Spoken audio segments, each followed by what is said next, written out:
What's up, everyone? Pastor Ben here. It's Friday. You made it. The weekend's here, but even better news, Sunday's coming, and I'm excited for our time together this Sunday.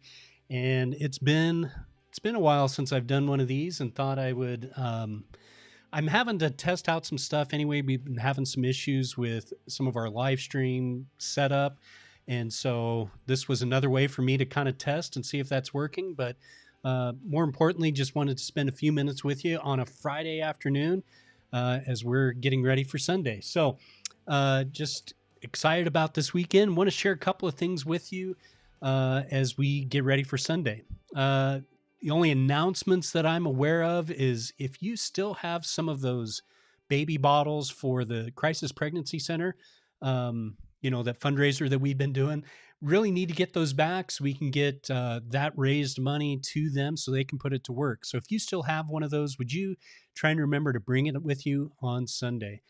We also have a baby shower coming up for Garcias and Barcelona's, so make sure you're aware of those details. So just want to make sure that you're aware of that.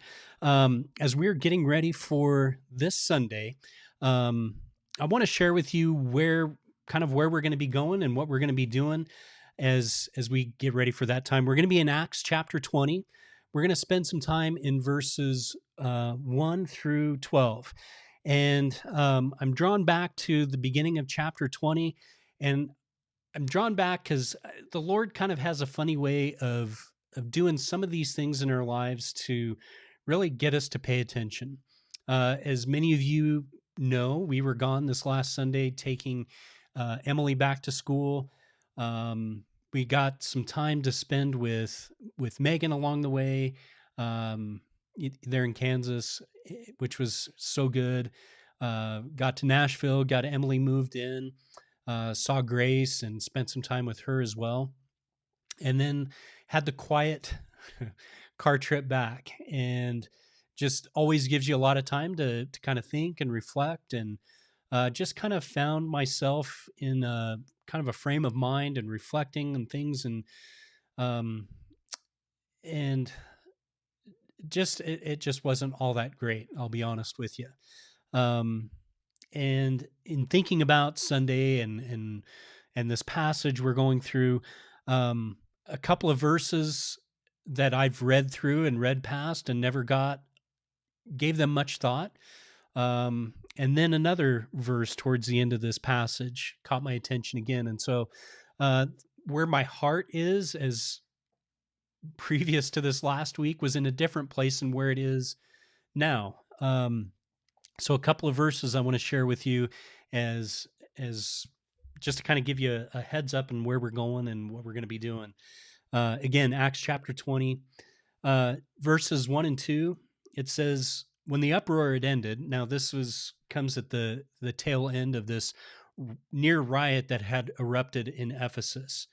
So when the uproar had ended, Paul sent for the disciples, and after encouraging them, said goodbye and set out for Macedonia.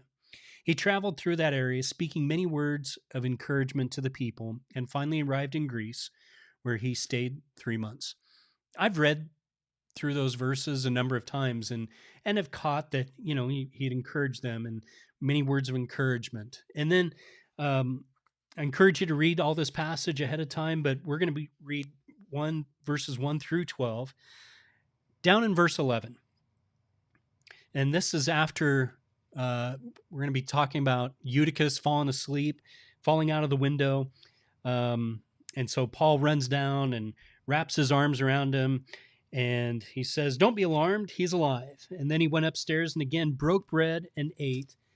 After talking till daylight, he left. The people took the young man home and were greatly comforted. Paul has this amazing ability to encourage people in just the right times, in the right places, in the right circumstances, and in the right way. And so that's what stood out to me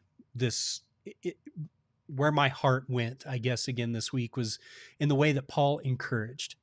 And I shared with you that, as I reflected back in this long car ride back home, and just thinking about, my kids and missing them, and this stage of life we're in now, and thinking about what's going on in the church, and where my heart is, and seeing our church move towards, it's easy to get in places of discouragement. It's easy to find ourselves in places of isolation. We tend to move ourselves towards those areas sometimes.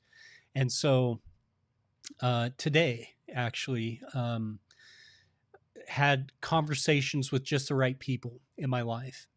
And then sensed the Lord encouraging me to make a couple of phone calls and visits with some people. And it was just good to be encouraged, and it was good to encourage others. And I think if we're honest with ourselves, it's hard for us to be encouraged, right?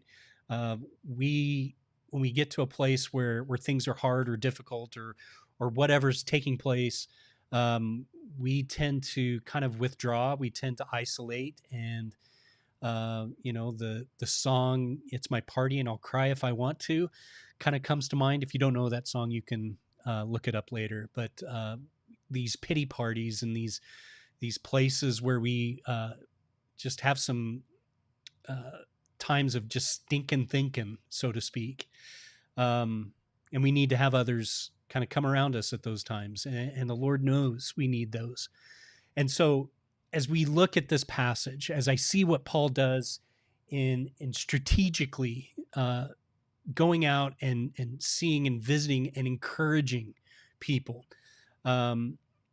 it wasn't that much long ago that we found Paul in a place of needing to be encouraged. And we saw where Ananias and Sapphira were just those people for him. So that's where we find ourselves at times, needing to be encouraged, but then also being the ones to go out and encourage others. So that's kind of where my heart's at this week as we spend our time together this Sunday. The gathered body of believers is a great place to be encouraged. And sometimes that feels like the last place we want to be, but that's the best place we need to be. And so whether you are joining us in person, and I pray that you can, if at all possible, join us in person, join us online as well. The gathered body of believers is good, and the Lord is faithful to meet us in those places and encourage us in ways that we don't always know we need. So that's where my heart is. And I pray that you can be encouraged even today, even right now, as I get to spend just a couple of minutes with you here on a Friday night as we set our hearts towards Sunday. Looking forward to our time together. Spanish service gathers at 9 o'clock. We have Sunday school at 9:45 and our English service at 10:45. And I'm praying for you. I want you to be encouraged. I pray that you are encouraged, and the Lord, He knows what you need. And so it's sometimes being able to be gathered together and the Holy Spirit working through just the right person, saying the right thing, being around the right people. Sometimes that's what it is, and that's what we need. So just want to encourage you with that. There was one other verse I want to share with you, if I could, real quick. It comes from Hebrews chapter 3, verses 12 through 13. It says this: "Take care, brothers, lest there be in any of you an evil, unbelieving heart, leading you to fall away from the living God.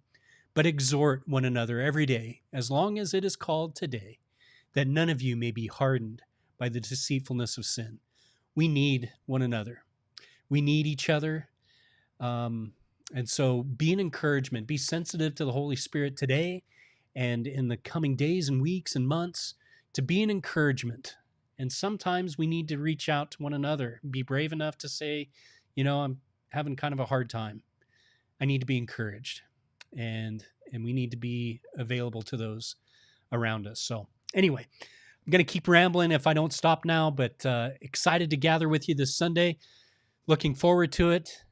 Today's Friday, Sunday's coming, and I'm excited for our time together. God bless you. We'll talk to you soon.